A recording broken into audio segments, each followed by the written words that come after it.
what you've shared with us is a script page and then process pages. Do you want to set this up for us? I guess I'll zoom into the words. Mm-hmm. You start out with the panel description, and as I might be a writer who gets a little too in the weeds with the panel descriptions. I'm not sure. I know there are many ways to go about this, and I probably get a little too controlling or too descriptive. Some writers just keep it super bare bones, especially if they know the artist they're working with. Then they can spitball it together verbally, or they just let the artist run with it, and so there are many ways to do this. And I think it really just depends on who you're working with, who the publisher is, what your style of creative process is.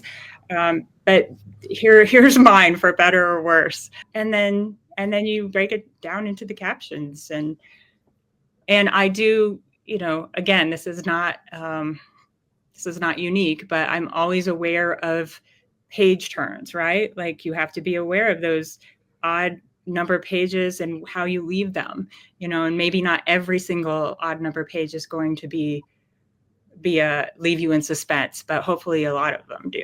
Well, you did. You left that page turn mystery, Mo narration cap, what we did to her, and it makes you go like, well, what did they do to her? Right. Yeah. Actually, it was a genuine question here, authentic question. Yeah. How many drafts do you typically write before you have a finished script, and does it differ between TV scripts and articles? Yeah, that's a good question. Paula, answer that, would you? Yeah. Wow. Well, I think the first thing I did for this comic series, before actually starting to write an issue, is to break down the whole series and kind of just roughly get a sense of what's going into each issue, right? So once you do that, then you have a guide and you have a loose outline for that first issue. So by that point, you don't have to do too many drafts. At least I didn't. I think I only did maybe two or three drafts of the first issue.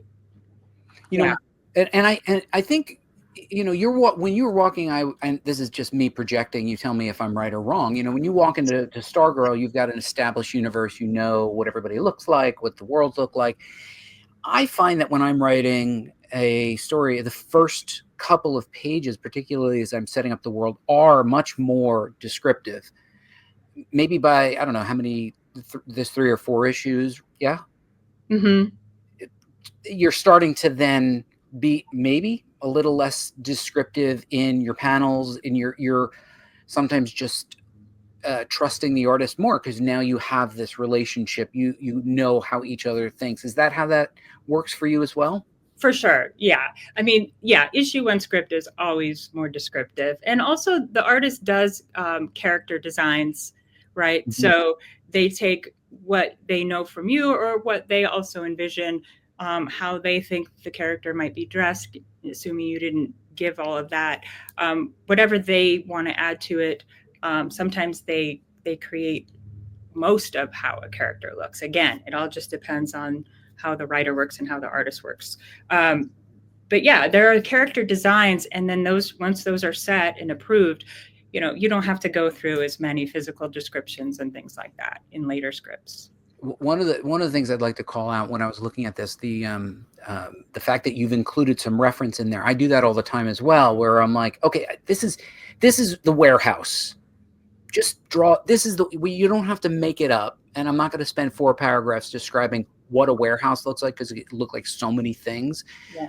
How do you use reference to ensure that you capture maybe the environment or the look, or in this case, maybe the angle that you're looking for? Yeah, just tack them on to the end of the script is what I do. Sometimes it's just a web link, or sometimes I put the actual picture that I was referring to right there in the script. It's immensely helpful, I think, for an artist to have those visual aids. And the person asked how this differs from revising like a TV show script. I there are so many revisions on a TV episode. So many. I mean, because you have a showrunner, and they revise. They help you revise, and then they revise, and then the studio gives notes, and you revise again, and then there are probably more notes from the studio, and you revise again, and then of course, even when it gets to the stage of filming it, it's still being changed. There are just so many.